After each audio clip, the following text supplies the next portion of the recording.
मैंने आपसे निवेदन किया था कि हमें क्या पढ़ना चाहिए।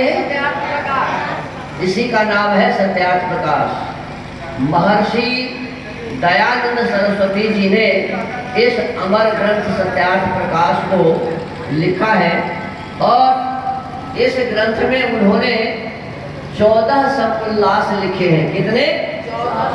14 समुल्लास। और इन 14 समुल्लासों में इन 14 समुल्लासों को उन्होंने 2 भागों में बांटा है। कितने भागों में? 2 भागों में। एक भाग को कहते हैं पूर्वार्ध। एक भाग को क्या कहते हैं? पूर्वार्ध माने पहले वाला। और दूसरे भाग को कहते हैं उत्तरार्ध माने पीछे वाला, आगे वाला। तो हम इस 2 भागों में पहले भाग में क्या क्या पढ़ते हैं, तो इसमें 14 चैप्टर जो है, 14 समुल्लास जो है, उसमें 10 समुल्लास पूर्वार्ध में रखा है। 10 समुल्लास को क्या कहते हैं? पूर्वार्ध।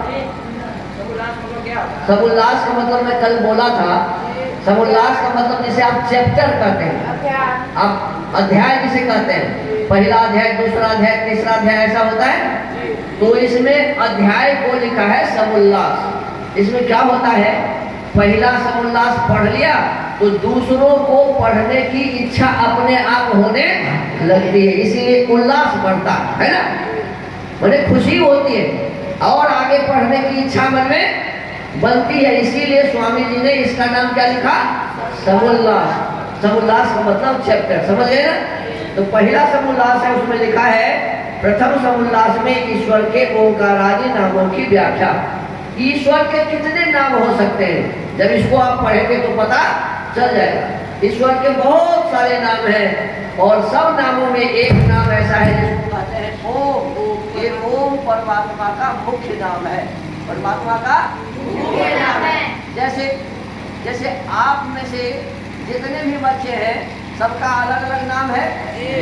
आपका क्या नाम है? ये उदय। अब आपका नाम है उदय, लेकिन आपकी माँ आपको कहेगी ए बेटा, तो इसका मतलब उदय हो गया कि नहीं हो गया? आपकी भाभी आपको कहेगी देवर जी, तो आपका नाम उदय हो, आप समझ गए, आप ही का नाम हुआ कि नहीं हुआ? तो उदय और बेटा, उदय में बेटा और देवर दोनों आ गया कि नहीं? बहन आपको कहेगी भाई जी, तो भाई जी भी आप हो गए कि नहीं हो गए? आपका नाम बहुत सारे हो गए, है ना। आप अपने चाचा के लिए हो गए भतीजा, हो गए ना। तो ये जो नाम है ना, ये गौर नाम है, जो कि भतीजा तो बहुत सारे हैं, चाचा तो बेटा तो बहुत सारे हैं, देवर तो बहुत सारे होंगे, लेकिन उदय जो है तो परिवार में एक ही है। उदय जो हो तो परिवार में एक ही है, तो मुख्य हो गया क्या? उदय। ऐसे ही और उदय के भीतर में सब हो गया कि नहीं हो गया? भैया भी हो गया, उदय के भीतर में भतीजा भी हो गया, उदय के भीतर में बेटा भी हो गया, उदय के नाम के भीतर में ही देवर भी हो गया, सब हो गया ना। तो इसी प्रकार से परमपिता परमात्मा का एक ऐसा नाम है जिस नाम में सब नाम होता है घुसा हुआ, उसको कहते हैं ओम। क्या कहते हैं? ओम कह लीजिए तो आप राम भी कह दिए, ओम कह दीजिए तो आप शिव भी कह दिए। ओम बहुत बोल दिया तो इसका मतलब हुआ कि आप दुर्गा काली सब बोल दिए। संसार में भगवान के जितने भी नाम हैं सभी नाम किस में आ गए? ओम में। तो ये पहला चैप्टर जब पढ़ेंगे ना समुल्लास, तो ये बात समझ में आ जाएगा। दूसरे में लिखा है, द्वितीय समुल्लास में संतानों की शिक्षा। दूसरे में क्या है? बच्चों को किस प्रकार की शिक्षा देनी चाहिए, ये दूसरे समुल्लास में, ठीक है ना। किस प्रकार की शिक्षा देनी चाहिए और किस प्रकार की शिक्षा नहीं देनी चाहिए, सब इसमें लिखा हुआ है।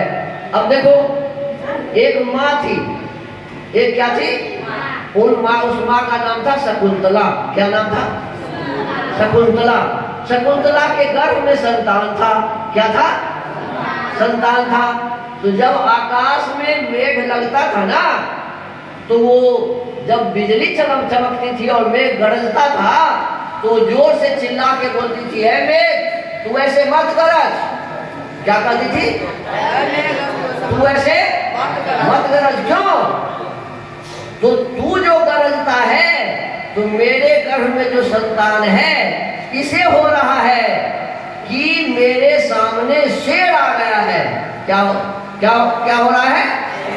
मेरे सामने शेर आ गया है और उस शेर को मारने के लिए मेरा संतान पेट से बाहर आना चाहता है और मुझे दर्द हो रहा है, इसीलिए तू मत गरज। देखिए, एक माँ अपने गर्भ में पलने वाले बच्चे को क्या कह रही है कि तुम्हें शेर को मारने वाला बलवान बनना।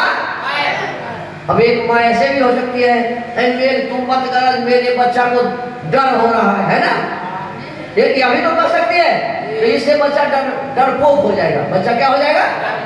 अंशतः बच्चे डरपोक इसीलिए होते हैं, छोटे बच्चे होते हैं तो माँ कहती है अरे भूत आया कहती है ना, तब बच्चों के दिमाग में भूत घुस जाता है ना।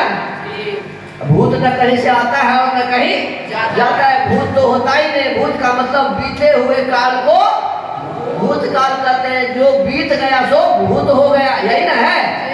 तो फिर भूत कहाँ से आएगा? गाछ पर से जो डर करते हैं लोग, लेकिन माँ डरा देती है। तो ऐसी होती थी और उसी के नाम पर इस देश का नाम, वो जो बालक जन्म लिया बहुत बलवान हुआ, विद्वान हुआ, उसी के नाम पर इस देश का नाम क्या है? भारत। क्या नाम है? भरत। भरत राजा नाम जानते ना, तो शकुंतला के ही लोग पुत्र थे ना। तो कहने का अर्थ है कि अपने बच्चों को गलत शिक्षा नहीं देनी चाहिए, बच्चों को डराना नहीं चाहिए। आप पढ़ेंगे तो पता चलेगा। तृतीय समोल्लास में है ब्रह्मचर्य क्या होता है। जैसे आप सभी अभी ब्रह्मचारी हैं, क्या है? ब्रह्मचारी क्या होता है, ब्रह्मचर्य क्या होता है, यदि तीसरा समोल्लास पढ़िएगा तो बहुत बढ़िया से समझ में आएगा। फिर तीसरी बात है पठन पाठन व्यवस्था, कैसे पढ़ना चाहिए। पठन माने कैसे पढ़ना चाहिए, पाठन माने कैसे पढ़ाना।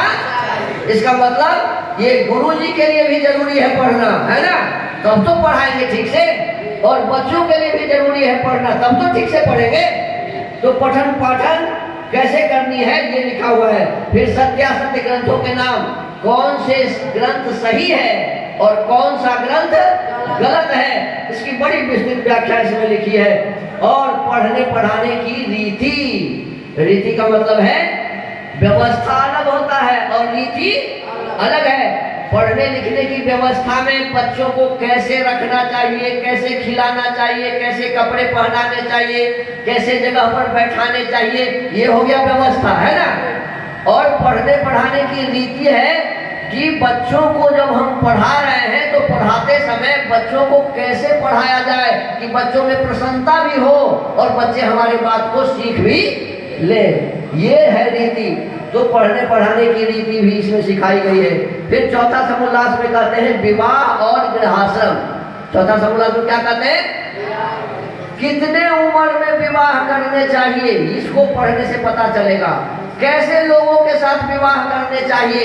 अभी क्या होता है, लड़का है MA पास, लड़का क्या है, और लड़की है 10वीं पास, चाहे बिल्कुल नहीं पढ़ी लिखी है, तो ये बराबर होगा क्या? कभी इसका दिमाग खराब नहीं रहेगा क्या?